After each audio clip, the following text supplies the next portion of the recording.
नमस्कार दोस्तों, आप सभी लिसनर्स का हमारे चैनल लाइफ्स ग्रे सीक्रेट में एक बार फिर से स्वागत है। जैसा कि आप जानते ही हैं, ये हमारी तरफ से एक प्रयास है कि इस चैनल और इस पॉडकास्ट के माध्यम से हम कहानियाँ कहते हैं और वो कहानियाँ कहते हैं जो कई कहानियाँ किताबों में रह जाती हैं। किताबों के लेखक अपने एक सुमधुर अंदाज से अपनी बात को रखते हैं और कहीं ना कहीं हर कहानी इंसान से किसी न किसी इंसान से ज़रूर जुड़ती है। इत्तेफाकन मैं तो ये मानता हूँ कि शायद हर किताब की कहानी में हम कहीं ना कहीं अपने आप को ढूंढ ही लेते हैं। कुछ दिन पहले एक बहुत ही अच्छा मैसेज मुझे सुनने को मिला था और पढ़ने के बाद वाकई मुझे लगा था कि अगर हम समुद्र को गहरा मान लें तो ये तौहीन होगी किताबों की। जो गहराइयाँ और गहराइयों के साथ जो मैसेज ज़िंदगी जीने के तरीके के साथ लाइफ के लेसन्स को लर्न करने के लिए किताबें हमेशा हमें दे जाती हैं, वो एक लाइफ लेसन के तौर पर उससे हम बहुत कुछ सीख सकते हैं और बहुत कुछ एडमायर भी कर सकते हैं। मैं सुयश और हमारा ये podcast channel Life's Grey Secret ऐसी ही कुछ मशहूर किताबों के बारे में बात करेगा और अपने अंदाज में इन किताबों की स्टोरी टेलिंग करता है। आज की किताब शुरू करने से पहले मैं चाह रहा था कि एक स्टोरी टेलर के तौर पर अपने सारे लिसनर्स के साथ एक चीज़ ज़रूर साझा करूं जो हम सभी के लिए कॉमन है। जी हाँ दोस्तों, अगर बात की जाए कि अक्सर हमारी ज़िंदगी में कई बार ऐसा मोमेंट होता है जहां हम मना कर सकते थे, जहां हम ना बोल सकते थे और हमने नहीं कहा। बाद में हमें एहसास हुआ कि उस मोमेंट पे हम ना कह सकते थे, पर किसी हेजिटेशन की वजह से, किसी झिझक की वजह से या कई बार किसी डर की वजह से हम ना नहीं कह पाते। ये एक अजीब इत्तेफाक है दोस्तों कि इसी ना बोलने को एक कला के तौर पर भी आजमाया जाता है। बड़ी विडंबना रहती है कि जब हमें किसी चीज़ के लिए, किसी मदद के लिए, किसी काम के लिए मना करना हो तो हम कैसे मना करें। आज का हमारा पॉडकास्ट एक बहुत ही खूबसूरत किताब जो पिछले कुछ दिनों में मेरे पढ़ने में आई और मुझे लगा कि ये एक लाइफ लेसन के तौर पर मेरे सारे लिसनर्स के लिए और हर उस इंसान के लिए जो ना बोलने से पहले बहुत संकोच करता है। तो आज के हमारे इस पॉडकास्ट में हम बात करने वाले हैं किताब की the art of saying no. जी हाँ दोस्तों, ना कहना, नो मीन्स नो, लेकिन इसको कहने का भी एक सलीका होना बहुत ज़रूरी है। जब हम बात करते हैं इस किताब की जिसमें राइटर डेमन ने, जो कि अमेज़न की बेस्ट सेलिंग किताबों में से एक है, बहुत ही खूबसूरत तरीके से समझाया है कि हम किस कला से, किस आर्ट फॉर्म से ना कर सकते हैं, ना कह सकते हैं, अपनी बात रख सकते हैं और अपना समय, अपनी एनर्जी दोनों को बचा सकते हैं। और हमारे इस ना बोलने की कला से लोग हमें टेक इट फॉर ग्रांटेड भी नहीं लेंगे। तो बहुत ही इंटरेस्टिंग टॉपिक है आज की हमारी इस किताब का, आर्ट ऑफ सेइंग नो। शुरू करता हूं जिस तरीके से लेखक डेमन ने इस किताब में अपनी ज़िंदगी के पर्सनल एक्सपीरियंसेस को एलैबोरेट किया है। बहुत ही खूबसूरत तरीके से उसने हर वो बात बताने की कोशिश की है कि हम जब हमसे कोई किसी भी प्रकार की सपोर्ट या किसी भी प्रकार की मदद मांगता है तो जाने अनजाने में हम ना नहीं कह पाते, और उसका सीधा नुकसान, उसका सीधा इम्पैक्ट, उसका सीधा प्रभाव हम पर खुद पड़ता है। चाहे वो हमारा वैल्यूएबल समय हो, चाहे वो हमारा मी टाइम हो, चाहे वो समय हम अपने परिवार को दे सकते थे, चाहे वो एनर्जी हम उस काम में लगा सकते थे जो हमें सबसे ज़्यादा पसंद है। लेकिन ना नहीं कहने की वजह से हम लैंड कर जाते हैं फ्रस्ट्रेशन में। और यकीन मानिए दोस्तों, कई ऐसी बार भी हुआ है कि ना बोलने की वजह से लोगों के खुद के बिहेवियर्स में एक अजीब सा चैलेंज आ गया है। लोग खुद इस ना कहने वाली बीमारी की वजह से अपना टाइम मैनेज नहीं कर पाते हैं, अपनी प्रायोरिटीज को छोड़ देते हैं, जो कि बहुत नुकसानदायक हो जाता है। हमें जानना बहुत ज़्यादा ज़रूरी है कि हम ना क्यों कह रहे हैं, और हम क्या वाकई ना कहते वक्त अपने आप को डीप्रायोरिटाइज तो नहीं कर रहे हैं, या अपने आप को एक ऑप्शन तो नहीं रख रहे। सेल्फ केयर और खुद की चीज़ों को या खुद के समय को प्रायोरिटी देना कभी भी सेल्फिशनेस नहीं होती। लेखक ने बहुत ही खूबसूरती से इस बुक में 4 पार्ट्स में इस किताब को डिस्ट्रीब्यूट किया है, और एक बहुत ही शानदार तरीके से हमें समझाने की कोशिश की है कि कैसे हम प्रो हो सकते हैं, अपनी प्रायोरिटीज को सेट कर सकते हैं, अपनी इम्पोर्टेंस भी जता सकते हैं, और किसी को हर्ट भी नहीं होगा, ना ही हम उसे रूड लगेंगे। तो बात शुरू करता हूं पहले चैप्टर से, जो कि है द पीपल प्लीजिंग हैबिट। हम हमेशा कोशिश करते हैं कि अगर हमारे द्वारा किसी भी सपोर्ट या किसी की हेल्प से कोई इंसान डिलाइट होता है, खुश होता है या प्लीज्ड होता है, तो क्यों ना करें।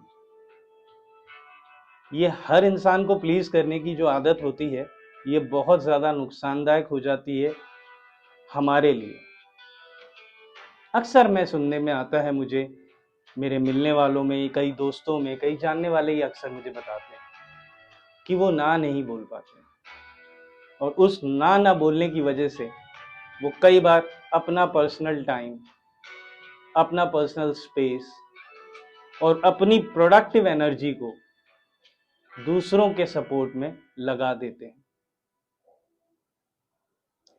यकीन मानिए दोस्तों, हम इंसान हैं, हमारा काम सबको प्लीज करना नहीं होता है, पर हमारी ये छोटी सी टेंडेंसी सभी को प्लीज करने वाली एक समय के बाद हमारे पास अपने लिए ही वक्त नहीं बचाती है।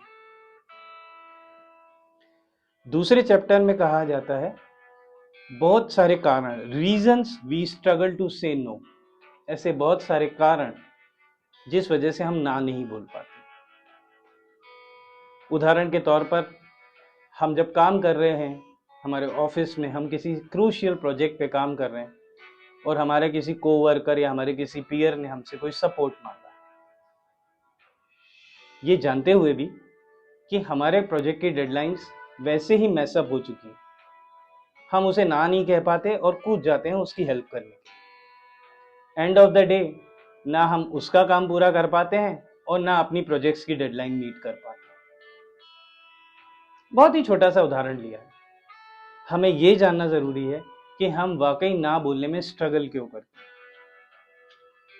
बहुत ही छोटे छोटे तरीके से लेखक ने बहुत ही खूबसूरती से बताया है कि हम क्यों स्ट्रगल करते हैं ना बोलने में, और हमारे मन में क्या हेजिटेशन रहता है। लोगों को लगता है कि अगर हम ना बोल देंगे तो लोग ऑफेंड हो जाएंगे, बुरा मान जाएंगे, या हमारी पर्सनालिटी लोगों की नज़र में रूड हो जाएगी। पर आप जानने की कोशिश कीजिए, लोग आपको तभी तक पसंद करते हैं जैसे आप हैं। तो अगर हमारे ना बोलने का अंदाज इसीलिए ज़रूरी है ताकि हम अपने आप को प्रायोरिटी दे सकें,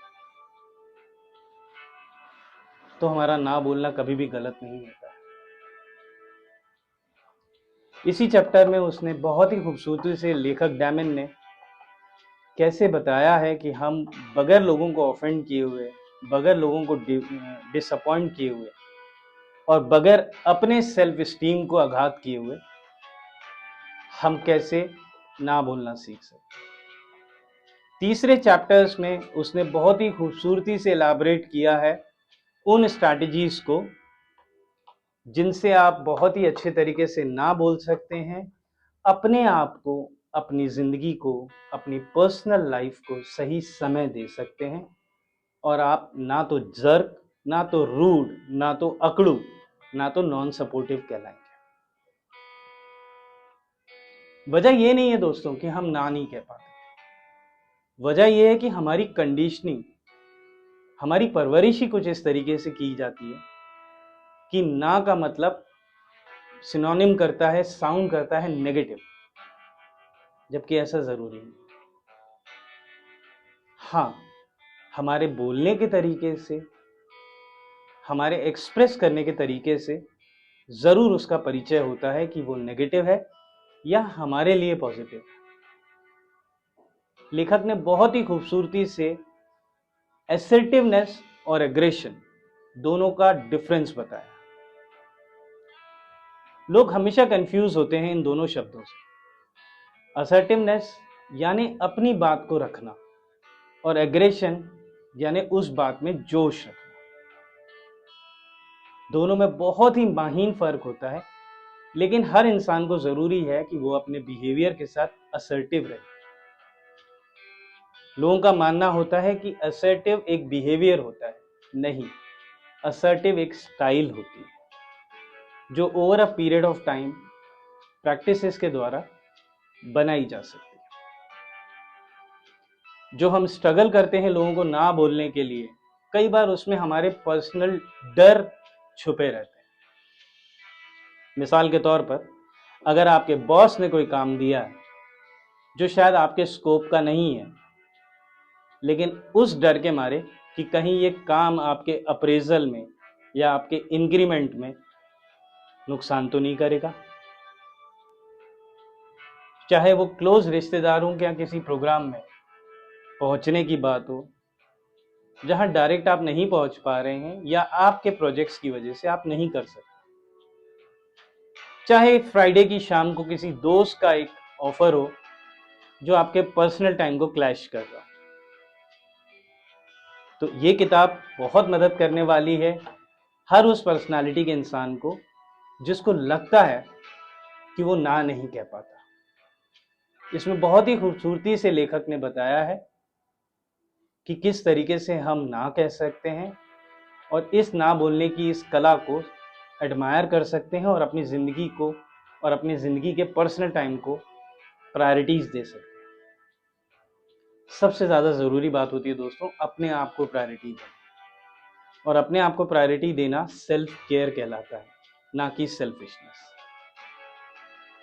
मैं ये नहीं कहना चाहूँगा, ना ही लेखक ये कहना चाहता है कि हम लोगों की मदद ना करें, पर हमें ये जानना बहुत ज़रूरी है कि हम वो मदद किस लेवल तक कर रहे हैं और उस मदद की एग्जैक्ट हमारे लिए कितनी वैल्यू है। अपने आप को इम्पोर्टेंस देना, असर्टिव रहना और एक कलात्मक तरीके से, एक आर्टिस्टिक स्टाइल से ना कहना बहुत ही आसान बन जाता है। लेखक के हिसाब से वाकई में ना बोलने के लिए एक बहुत बड़ी प्रैक्टिस लगती है और एक बहुत खूबसूरत आर्ट की ज़रूरत पड़ती है ताकि हम हमारी ज़िंदगी को प्रॉपर बैलेंस दे सकें with the art of how to say no. So आज के इस पॉडकास्ट एपिसोड में हमने बात की डैमन की बुक, अमेजन की best selling book the art of saying no, और मैंने एक स्टोरी टेलर के तौर पर अपना मत भी रखा। व्यूअर्स इस बुक को बाय कर सकते हैं, और ख़ासकर वो लोग जिन लोगों को लगता है कि वो बहुत हेजिटेट करते हैं, जिन्हें बहुत संकोच होता है ना बोलने के लिए, चाहे इससे उनका पर्सनल नुकसान क्यों ना हो रहा हो, वो ज़रूर इस किताब को सब्सक्राइब करें।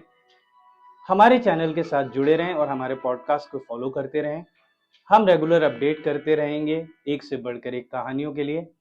और अगर आप भी चाहते हैं कि हम किसी कहानी को कवर करें तो हमें डीएम कीजिए या कमेंट सेक्शन में अपना कॉन्टैक्ट डिटेल शेयर कीजिए। हमारी टीम आपके साथ कोऑर्डिनेट करेगी और डेफिनेटली हम हमारे चैनल पे आपकी स्टोरी को भी सुनाना चाहेंगे। एक बार फिर से धन्यवाद दोस्तों। Have a very nice day. Like कीजिए चैनल को और स्प्रेड कीजिए और शेयर कीजिए आपके कमेंट्स कि कैसा लग रहा है आपको हमारा ये स्टोरी टेलिंग प्लेटफॉर्म। मैं सुयश और हमारा चैनल लाइव्स ग्रे सीक्रेट आपके कमेंट्स का वेट करता रहेगा। Thank you.